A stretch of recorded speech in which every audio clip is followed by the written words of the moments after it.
বর্ষাকালে ইলিশের স্বাদ এবং গন্ধ ভালোবাসে না এরকম মানুষ খুবই কম, তাই না? নমস্কার বন্ধুরা, আমি সম্পাস রান্নাবান্নাতে আপনাদের সবাইকে সুস্বাগতম। আজকে শেয়ার করব ইলিশ মাছের দারুণ স্বাদের একটি রেসিপি, যেটা গরম ভাতের সাথে অসাধারণ লাগে।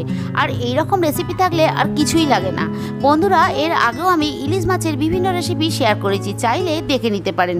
তবে আজকের রেসিপিটা ভীষণই সহজ এবং টেস্টিও বটে।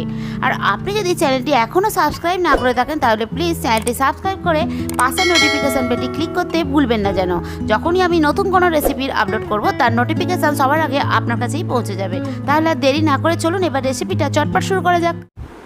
ইলিশ মাছের এই রেসিপিটা বানানোর জন্য বন্ধুরা, এখানে আমি 3 পিস ইলিশ মাছ নিয়েছি। আর মাছগুলো ভালো করে ধুয়ে জলটাকেও আমি পুরো ঝরিয়ে নিয়েছি, কারণ এর মধ্যে আমি কিছু মশলা মাখাবো। আর প্রথমেই দিলাম হলুদ গুঁড়ো। এই রেসিপিটাতে কিন্তু একটু মশলা মাখিয়ে কিছুক্ষণ ম্যারিনেট করে রেখে দিলে দারুণ টেস্টি হয়। তো হলুদ গুঁড়ো দিয়ে দিলাম, এবারে দিলাম কাশ্মীরি লঙ্কার গুঁড়ো। এর আগেও আমি বন্ধুরা ইলিশ মাছের বিভিন্ন রেসিপি আমি শেয়ার করেছি, আপনারা চাইলে দেখে নিতে পারেন। তবে আজকের রেসিপিটা ভীষণই সহজ, তাই শেষ পর্যন্ত দেখার অনুরোধ রইল। তো হলুদ গুঁড়ো, কাশ্মীরি লঙ্কার গুঁড়ো দিয়ে দিয়েছি। এরপর আমি পরিমাণ মতো নুন দিয়ে দিলাম।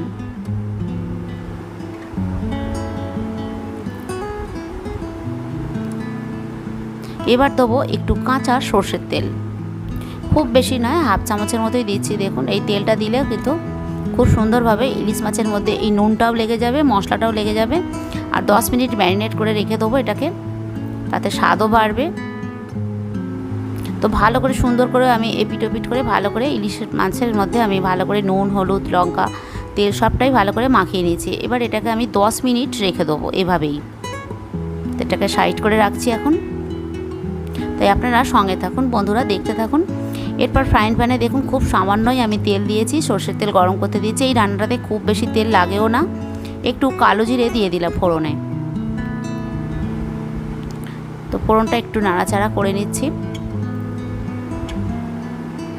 একটা বাটির মধ্যে আমি এখানে 1 চামচ কাশ্মীরি লঙ্কার গুঁড়ো আর 1 চামচ হলুদ গুঁড়ো, এটাকে 10 মিনিট আগে জলে গুলে রেখে দিয়েছিলাম। তাতে কিন্তু বাটা মশলার একটা স্বাদ আসবে, খুবই ভালো লাগে খেতে। গুঁড়ো মশলা জলে গুলে রান্না করে দেখবেন, দারুণ টেস্টি হয়। আমি বেশিরভাগ গুঁড়ো মশলা জলে গুলে দিয়েই রান্নাটা করি, আবার অনেক সময় তাড়াহুড়োতে গুঁড়োই দিয়ে দিই। তো একটু জল দিয়ে দিলাম, মশলাটাকে কষিয়ে নেবো, মানে যাতে না পুড়ে যায়। হলুদ তেলের মধ্যে দিলে পুড়ে গেলে কিন্তু রান্নার স্বাদটাই নষ্ট হয়ে যাবে। তাই জল দিয়ে এটাকে ভালো করে একটু নাড়াচাড়া করে নিলাম। খুবই সহজ রেসিপি, আপনারা সঙ্গে থাকুন, দেখতে থাকুন, নিজেরাই বুঝতে পারবেন। কিন্তু খেতে অসাধারণ হয়েছিল বন্ধুরা, তাই ভাবলাম আমার বন্ধুদের সাথে শেয়ার করি।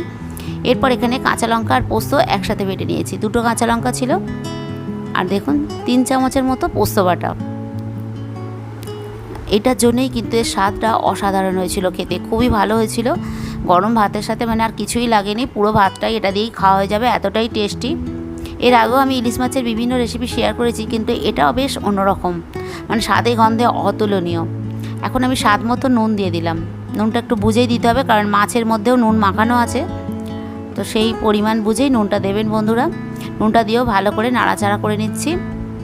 আর আপনি যদি চ্যানেলটি এখনও সাবস্ক্রাইব না করে থাকেন, তাহলে প্লিজ চ্যানেলটি সাবস্ক্রাইব করে পাশে নোটিফিকেশান বেলটি ক্লিক করে দেবেন, কারণ আমি যখনই নতুন কোনো রেসিপির আপলোড করব তার নোটিফিকেশান সবার আগে যেন আপনার কাছেই পৌঁছে যায়। কথা বলতে বলতে আরও একটু জল আমি দিয়ে দিলাম বন্ধুরা, কারণ মাছটা ফোটাতে হবে। মাছটা তো ভাজা না, মাছটা গ্রেভির সাথে ফোটাতে হবে, তো একটু গ্রেভিটা কমেই যাবে। তো আরও একটু জল দিয়ে দিলাম। তো আপনারা যেরকম গ্রেভি পছন্দ করেন সেরকমই জল দেবেন। তো আমি মাছটা ফোটানোর জন্য জলটা একেবারেই দিয়ে দিলাম। এবার যে 10 মিনিট মাছটা ম্যারিনেট করে রেখেছিলাম, সে মাছগুলোকে আমি একে একে দিয়ে দেবো। আমি মাছ ভেজেও রান্না করি, কিন্তু কাঁচা মাছ এভাবে রান্না করে দেখবেন, স্বাদে গন্ধে অপূর্ব অতুলনীয় হয়। কারণ ইলিশ মাছ বেশি ভাজলে তার স্বাদও কিন্তু নষ্ট হয়ে যায়, তেল বেরিয়ে যায়, স্বাদটা অতটা থাকে না। তো এভাবে বানিয়ে খেয়ে দেখবেন, অপূর্ব খেতে হয়েছিল বন্ধুরা। তো 10 মিনিট এটাকে আমি ভালো করে ফুটিয়ে নিয়েছি। মাছটা যেন কাঁচাও না থাকে সেটাও খেয়াল রাখতে হবে। তাই 10 মিনিট আমি একদম ভালো করে ফুটিয়ে নিয়েছি, গ্যাসটা লো টু মিডিয়ামে রেখে। এবার উল্টো দিকটাও ভালো করে আমি ফুটিয়ে নেবো। এটাকে আস্তে করে আমি উল্টে দিলাম প্রত্যেকটা মাছ। তবে এখানেই শেষ নয়, এখনও কিছু উপকরণ বাকি আছে, তাই প্লিজ বন্ধুরা সঙ্গে থাকুন। এরপর এখানে আমি সাদা সর্ষে বাটা নিয়েছি 2 চামচের মতো, আপনারা চাইলে কালো সর্ষে বাটাও দিতে পারেন। তো সর্ষের মধ্যে শুধু সর্ষেই আছে, এখানে কোনো লঙ্কা টঙ্কা নেই, কিছু নেই। পুরো সর্ষে বাটাটা দিয়ে দিলাম। দারুণ খেতে হয়েছিল, এই সর্ষে পোস্ত মিলিয়ে দুর্দান্ত স্বাদ হয়েছিল। তো দেখুন আমি দিয়ে দিয়েছি। এবার আরও 5 মিনিট এটাকে আমি ফুটতে দেবো। তার আমি ঢেকে দিলাম 5 মিনিটের জন্য।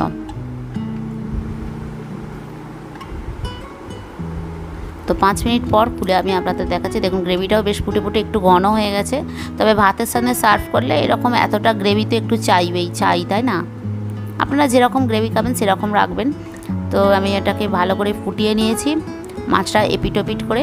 দেখুন দেখতেও কত সুন্দর লাগছে, কালারটাও কিন্তু খুবই ভালো হয়েছে, খেতেও দারুণ হয়েছিল বন্ধুরা। তাই অনুরোধ রইল আপনারাও বাড়িতে একবার বানান। আর চ্যানেলটি সাবস্ক্রাইব না করে থাকলে প্লিজ চ্যানেলটি সাবস্ক্রাইব করে পাশে নোটিফিকেশান বেলটি ক্লিক করে নেবেন। এরপর 2টো কাঁচা লঙ্কা দিয়ে দিলাম। এখানে আপনারা একটু কাঁচা সর্ষের তেলও দিতে পারেন নামাবার সময়। আমি আর কাঁচা সর্ষের তেলটা দিচ্ছি না। দেখুন কি সুন্দর দেখতে লাগছে। ইলিশ মাছ তো নানা রকমভাবেই রান্না করা যায়, কিন্তু এটা খুবই সহজ পদ্ধতিতেই এটা হয়ে গেল। এবার আমার রান্নাটা রেডি। এবার আমি এটা নামিয়ে গরম গরম সার্ভ করব।